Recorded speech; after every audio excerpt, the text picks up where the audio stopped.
Namaste and welcome to Urban Chatterati. This is Abhinav Prakash.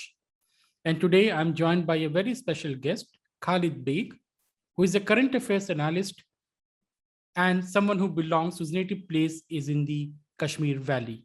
So Khalid, welcome to the show. Thank you, Abhinav, for this opportunity. Great to be here. So Khalid, people have been watching you on social media. They have been watching your opinions, very bold opinions on a lot of things, on what it means to be an Indian, what it means to be a Kashmiri, what it means to be belonging to Indian civilization, and how your experience was growing up outside Kashmir, in a Hindu-dominated city or Hindu majority city. Let's be very accurate, not dominated by someone, but which is the majority population is constituting of certain group of people. So tell us more about yourself. I mean, how did you grow up in India? What was it like? And given that, this entire discourse about how Muslims are living in fear and how, there is majoritarianism, how there is this bigotry all around. What was your experience in India?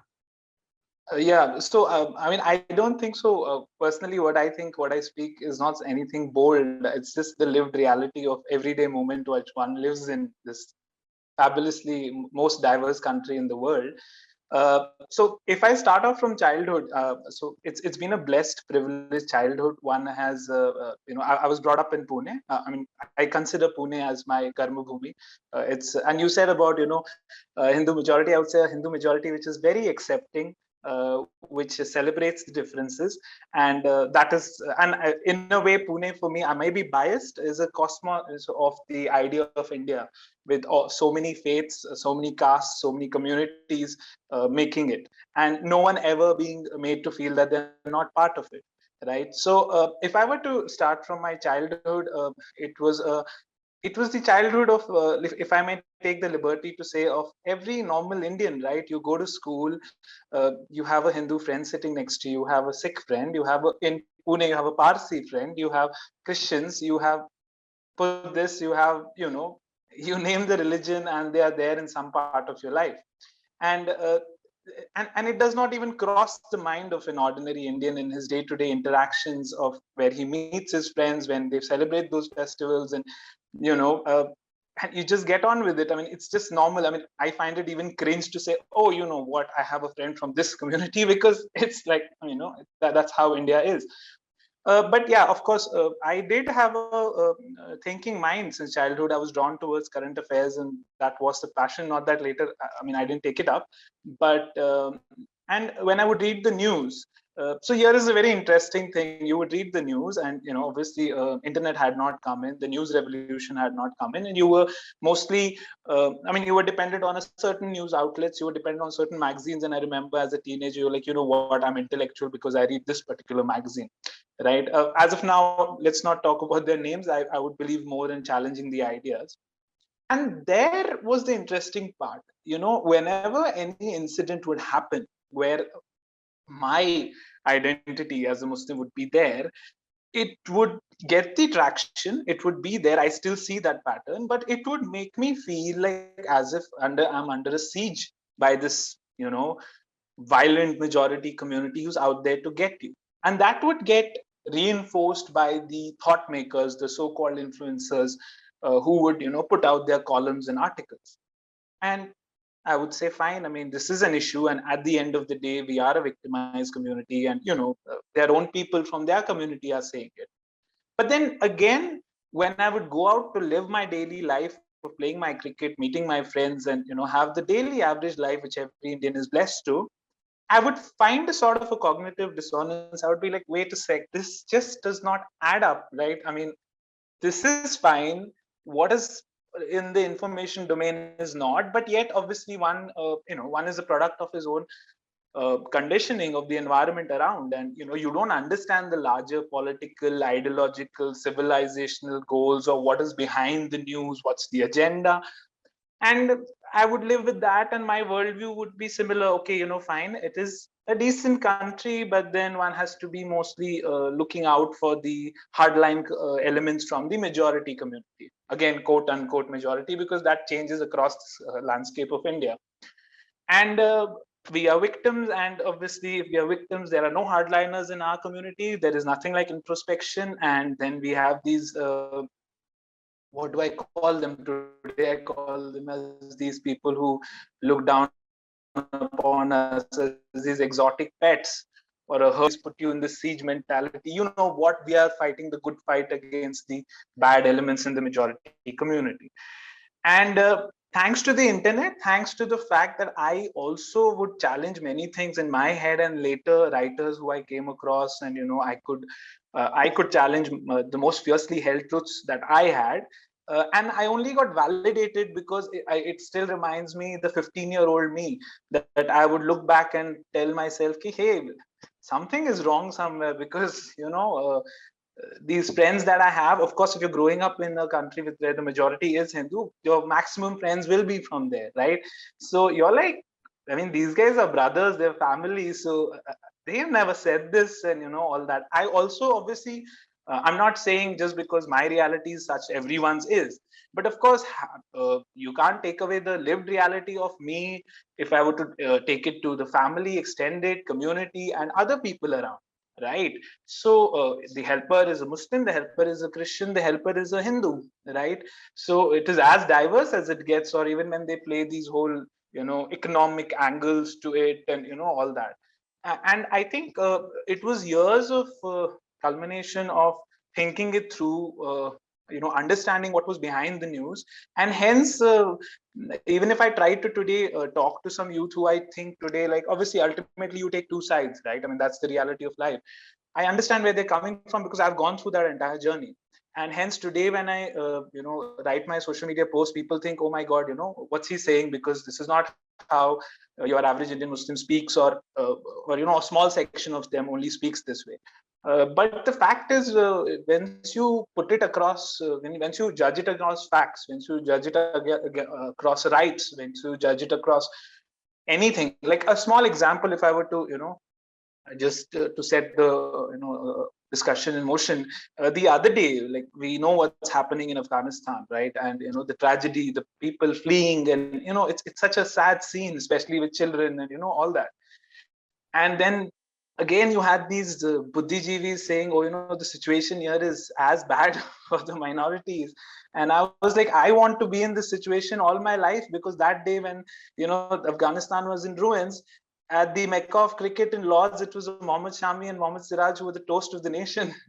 And and that's it. We are across sectors. That doesn't mean that we won't have our grievances, but it needs to be a sort of a sense of balance, where we say, yes, we call out the radicals within our community, and then we have discussions about where we need to work on our patterns and all. But this entire narrative, which obviously now is breaking, is one can see the holes in it, the chinks in the armor. And I think that is the least we can do to make the nation better. So it's been decades and decades of trying to seek, like, what is behind the popular narratives and propaganda. So you can't blame the masses as well, because everybody doesn't have that kind of interest and all. But Yes. yeah, once you think you have understood it, Mhm. like one of my friends who I really look up to, and she once said a very good thing. She said, once you see it, you can't unsee it. So a lot of people sometimes tell me, what is this, your positions? And I'm like, not changing your position is not some kind of virtue, Yes. right? And so that's, I think I may give a pretty long No, answer to that. that's interesting, but you have been writing very boldly on issues of Islamism, Islamic radicalization in India as well. Right, Uh, Given your identity that you are originally from Kashmir, right. what has been the public reception? I mean, from the Muslim community, from the Hindu community, and also in your home state?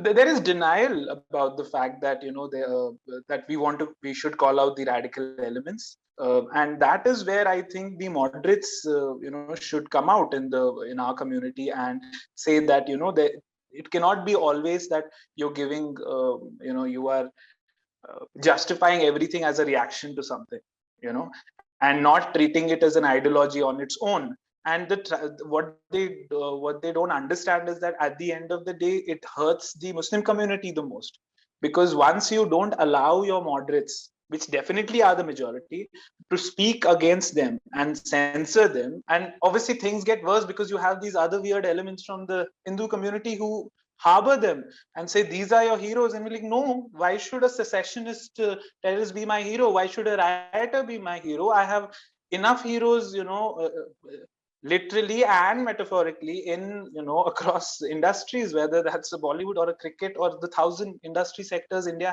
has, right? So so that is of denial. Of course, at the same time, they are receptive too. But of course, you have the same old things of tagging, and this guy uh, can't say anything good about the community and all that, and there's a sense of defensiveness. Obviously, from sections of the Hindu community as well, they appreciate the fact that there are moderates who are trying to take on the hardliners and want to have a dialogue, reconciliation, because ultimately we're going to live together. It's been 1,000 years we're living in this civilization, right? And today also, as the first and second largest communities, we have to sort of our differences, and there's enough scope in the constitution, the laws, just the fabric of this great society to work out on things, right? So but yeah, of course, within the Hindu community, some hardliners, I won't say huge, ultimately for them it's like, again, it's what I get with the hardliners in the community, that ultimately for them I'm not Muslim enough, for them I'm just only the Muslim name. But I just see myself as an ordinary citizen, to be very honest, just paying the dues to say that it is a great civilization. You don't get this kind of civilization with so many world religions. I've spent 4 years in Melbourne for my higher education. You don't get it. I'm not saying that this is the greatest, or this is without its flaws. Of course it is. But you see, the tragedy is the information warfare propaganda on India, when you grow up and you realize, is that every time everything is painted as some doom and gloom and poverty, and all that is as if that's the only thing that it has to offer, right? And it's never gets its due, and it's time that it got its due. It's time that people were told about the normalcy, everyday beauty of it. Along with that, I can understand the ugliness. So those are the kind of reactions one gets from both the communities in general. Yeah, but what about the Vokes and the Hindu left? How do they treat you? The They torchbearers get of liberalism and progressivism and whatnot. Yeah, they are a unique lot, in the sense that they want to keep you as this exotic pet on a leash, and play your savior. And once you tell them that we are not victims, we are the second largest community, we have successful people in every rank of life celebrated by India, cricket, Bollywood, industrialists, you name it, right? And and this remains, see, factually, how can they deny that this remains one of the greatest and safest places for Muslims, especially if you take the neighborhood, right? With the kind of radicalism, with the kind of terrorism there, and that credit has to go to the fabric of the society. So I don't know what is it that stops them, that ultimately these are people we share our lives with, right? There is no one untouched in this country where he does not have a friend from a faith of the majority, and where he's not his he's not his partner in grief and sadness and love and everything. And all you're saying is a very simple thing, that the constitution, we are equal. Why is that you would want to become like my owner and then use me for your agendas? Of course, I'm not saying, I don't want to be dishonest and say, okay, oh, ultimately it's all their fault. Of course, there must be some pattern issues here as well, which Kaiman again makes us fall to their designs, or it's a mutually symbiotic destructive relation. But that is what my small humble endeavor is, especially to the Muslim youth who are listening, that you're equal, right? And there is enough scope. If you just look at the history, if you just ask yourself your daily lived reality, leave aside the propaganda, leave aside the fact, okay, the masses won't be able to see through all that, then that itself should make you feel that wow, I mean, if you just take our religion, it's there in all its form. I mean, I don't know any other civilization, even if you take Islamic nations or any other civilization, where it is in its such diversity, and all castes, all sects within it, are safe, and that does not happen in the neighboring country. And the people are equal in front of the law. They have their businesses. There is no killing of each other on that front, right? And so what is wrong in just accepting the fact that this does remain a great place for them? Of course, one is in that too. I mean, when you have some Hindus who are like definitely secular in the secular sense, where they would take up your cause if there is certain kind of discrimination. But the fact that to always put it on just one community and say that in our case there is nothing, right, that at the end of the day is what creates the friction between India's first and second largest communities. And for that there needs to be brutal intellectual honesty in tackling the elephant in the room and saying, yeah, let's sit out, but let's not just play you're because see, if I were to quote uh, who for me is my idol as one of the most moderate Islamic scholars and one of the greatest, Padma Vibhushan, late Maulana Wahiduddin Khan, and he spoke about this habit of complaining, which is a mixture, which drives the communist and the Muslim secessionist alliance. So you're constantly complaining against the majority. When you're doing that, it is on the assumption that they all are wrong. So first you're dehumanizing them, you're not giving them the credit of a normal society, right? So once you complain, that complaint gradually turns into hate. That hate turns into enmity, and that enmity turns into violence. He spent his entire life in explaining this to them, that do not take religion political. Small but significant section of followers which were there, and again India celebrated him, whether it's him, whether it is APJ Kalam, whether it is Arif Muhammad Khan Saab, or many like that. So this country will give you everything, but I think a sense of balance is due. It is due, and the credit for such a civilization is due. So wokes and all that. I mean, sorry to say this. I don't know. It might offend a lot of people. Somewhere, I think it's also a mental disease, because if you're constantly getting high on only all the pain in the world and all, maybe years later scientists can come up with something where they say, it is something, and that is what they've sold also. I'll name one because she's been influential in brainwashing so many people, and I was a product of that brainwashing, and that would be Arundhati Roy. And I remember I was a big follower. I would in childhood read up everything. I've read all her articles on Outlook, and I was also shaping up with that till I started questioning this. Imagine, I mean, here you have a 2611, right? And people can look this up in Google. I mean, again, it's my state where I've grown up. Civilians, right? Hindus, Muslims, everyone in there, right? They didn't spare anyone. And just a week later, she justifies it. I mean, this is what India is up against. I mean, it is bizarre. Today when you read it and the way she justifies it, twists it, and you're like, he lost like 166 or more. And then she just wrote that, and you're like, and I remember that was the first time I questioned in my head, and I'd already started seeing some things. So you also, people need to realize, people think these are all conspiracy theories. No, you are facing an onslaught of pan-nationalistic ideologies, which do not believe in nation states, which have willing allies within, who use the democratic setup to put forward a fascist idea. And the ones challenging that, they are called fascist, right? So I'm saying let's not even go to there, and it's only few people who have that kind of interest. But just a simple thing, as an average Indian, just ask, what is your daily reality? Compare it to your neighborhood, compare it to your world also. And then once you have that, then there'll be a sort of a renaissance where truly this nation, which deserves to reach its potential, the truth about it will be said. Because what we've only been fed in the last, whatever I can recall, 30 years and all, is that there's just doom and gloom. Every day there are these inferior minorities and these this majority which is like really brutal and all, but that's not the truth. So it's time truth came out, and it's time one stood up to such wokes and the communists, because ultimately you will have to take a side. I mean, between a pan-nationalistic and a nationalistic ideology, you can't say I'll go halfway. You either stand for your home or you stand for disintegrating your home, right? That's a fair point. And Khalid, when you watch the international news these days and when you listen to the discourse, it seems that after Prime Minister Modi came to power, India has suddenly become this fastest neo-Nazi state where people are being killed and everything is going wrong. And you have the policies like CA supposedly to drive the Muslims out of India and whatnot. How do you see this thing? How do you see this fear psychosis?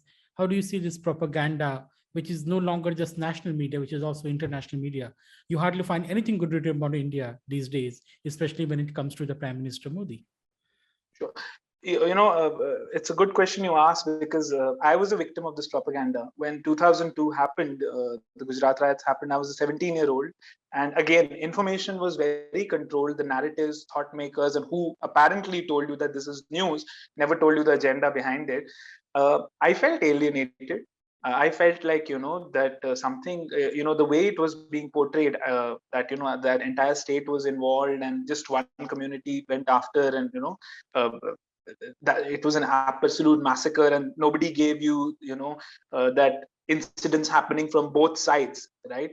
And, hardliners instigating it, and, Godra was just brushed aside. Again, I mean, look how likes of Roy just brushed aside that, right? And so that we don't have context as an Indian citizen, and especially as an Indian Muslim, we don't have a context. We're like, oh, that happened, if that included Hindus, but the perpetrator Muslims, but that happened. You had conspiracy theories around it. And why it is tough also sometimes to make people sensitized to the pain is because I don't know that the Hindu community has to figure out, because you had some leading politicians from there also prey on the victims of their own community, which I don't know happens in any other community, right?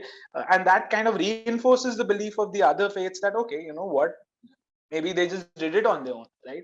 And of course, the facts later turned out to be that no, I mean, the person who did Kodra, ultimately he got, the punishment from the Delhi High Court, if I remember correctly, years, decades later. And again, this is the judgment on this thing they say, where the Indian judicial system, and then they interpolate it with certain communities. But you have to understand, it's something which requires a reform for everyone. So I grew up with that, and I remember the first time having these discussions with some of my closest friends, and it would come up, and maybe I would feel down that they're not giving me the reaction which I want, like it's the likes of the famous erstwhile communist fountainhead news channels, which have been reduced to like hardly a viewership of 5 or 6 now. So, and you realize that time and again, it is an entire ecosystem not wanting you to introspect. It is an entire ecosystem which is just wanting you to be at loggerheads with the majority community for their larger goals. And I grew up in that. I thought, oh my God, 14's come now, and all these, because at that time, I mean, I didn't have that much knowledge that what are the larger games behind this. And you had a UK paper saying if India now inducts him, and that's it, it cannot go back. And to be honest, I was like that. I was like, oh my God, now this is my judgment on the Hindu community now, and what's going to happen. And then obviously after a year or two passed away, and you're constantly challenging your views, you realize something like, okay, nothing's changed on ground. On the contrary, the scholarships that the youth and the Muslim community got were much more than the UPA. This can be checked in the first tenure, and I think it's even now there. And you realize that they're not talking about any of the positives. Any youth like me who's grown up between who's teenage and later mid 20s were in 2000 to 2010, even up to 40, would know that terror attacks every year were a normal thing in the non-conflict zones of India as well, right? So if today, touch wood, and I hope it stays forever, for the last 7.5 years that hasn't happened, people are not willing to shed their biases and say, wow, this is fantastic, because ultimately it does not discriminate between anyone. The victim can be anyone, right? And that happened. You saw the massive corruption levels go down, and ultimately you saw incidents. I acknowledge that, and of course, as as citizens, we should acknowledge that if there were incidents of where you had hardliners from Hindu community, as the perpetrators in a particular crime, and that was rightly highlighted. But then you see a pattern. When the reverse happens, the identities are not shown, the outrage is missing, and there is no narrative built on it, or there is no, you don't have the professional outragers who, burn out of it to do that. And then you suddenly realize, okay, this is something more sinister that gets played out, and where the reverse is brushed aside, apologized, uh, and you change you don't even put out the identities, you don't even make it that. In this case, even if it is not a communal killing, even if it is about just a street fight, but if the identities are such, so I understand what the ecosystem plays at is that they know these are deep fault lines and we will play it like that. So with the internet, more and more people are seeing that, and there is also a civilizational churn happening, what I see as an outsider within the majority community.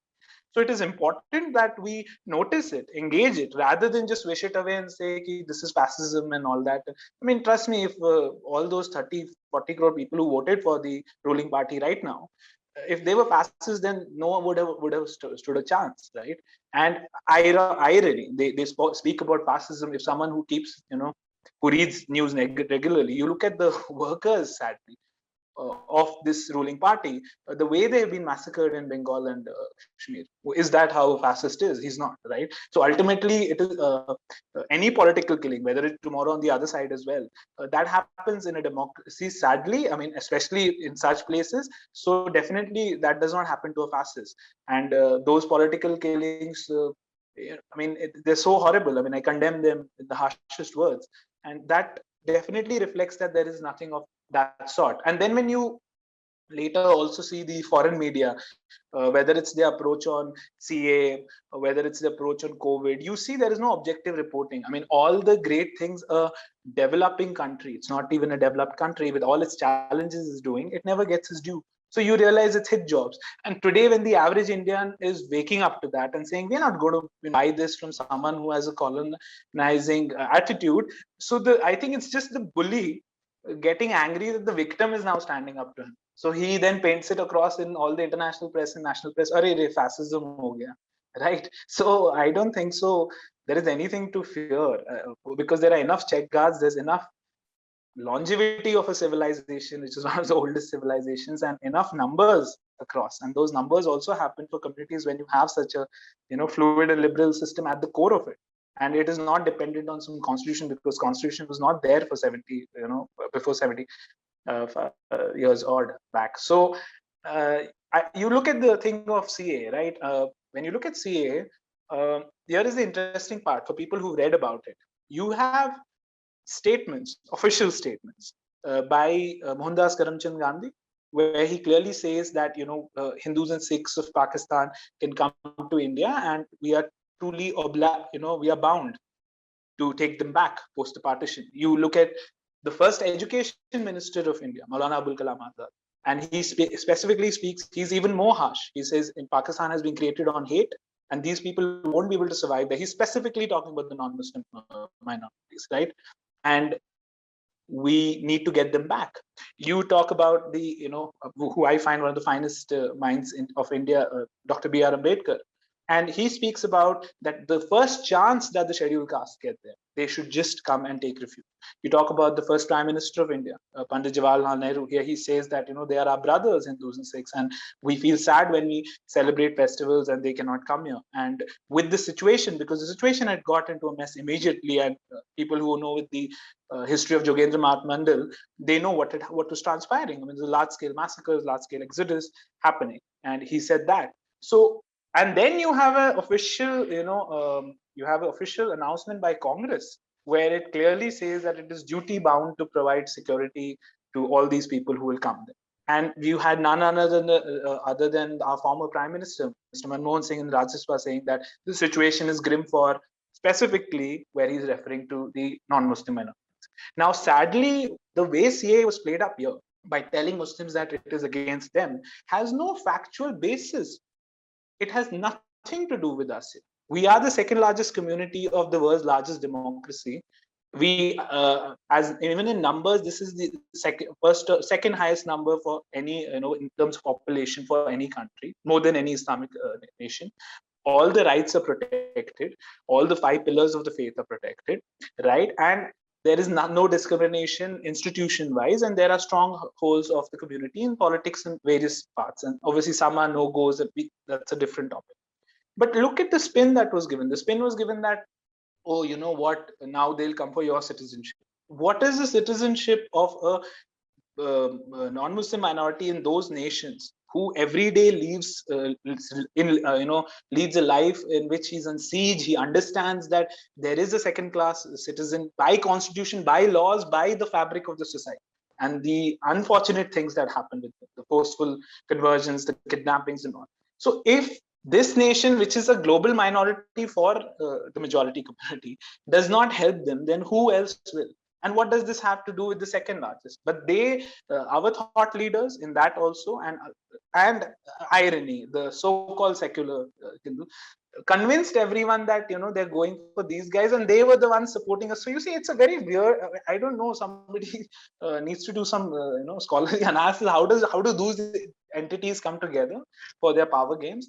And what happened? You saw the Delhi riots. You saw the fault lines growing only worse, the kind of slogans which were spoken against the majority, then encounter the kind of violence which happened, So, but nothing of that's happened. No one's citizenship has been taken. It still has nothing to do with the Indian Muslims, and yet they were convinced by the thought leaders and the so-called secular leaders from the majority community that, oh, you know what, it's all gone, and now you need to get onto the roads, or otherwise they'll take you. It's been there for the last 2 years now. Nothing has happened, and I hope and I pray that people can now see through this and just say, okay, sorry, I mean, it has nothing to do with us. And again, this argument that everyone, it's not just the non-Muslims there who are into this. Agreed. I take that point. I take it because once the foundation of a country is on the othering of someone, automatically whatever ever will happen, it will be on the othering of then the next one, right? I take it. Agree that the worst victims are even from the majority. If that's the case, then might as well say that you undo the partition, because if you're saying take them also, then what's the part of partition? Because that's what was the core, right? That we can't stay with these guys, right? So they're contradicting themselves, right? And say, okay, fine, get everyone. Then what is the point of saying everyone is affected, so get everyone? If everyone's affected, then why a separate nation? Fine. Interesting points, Khalid, and we all know the hypocrisy of the seculars and the liberals in India. I mean, they're simply the old lapsed Marxists, who would have been the communist radicals, but now they can no longer be communist. They pretend to be liberals and whatnot. But it was a great conversation, Khalid. It was great talking to you. I think we should continue this conversation. We have to save some stuff for the second round of the episode as well. But it was great, and it was very brave of you to come out and talk these things, because definitely you will not get trolled. The people will come and say he's a Sanghi, he's a fascist, and he has become whatnot, right? So, but thanks a lot, Khalid, for your. Thank you, Urban. And thank you, audience, for listening to us. Please don't forget to subscribe to the channel. You can also join as a member to support the channel. Hoping to see you soon. Thank you once again.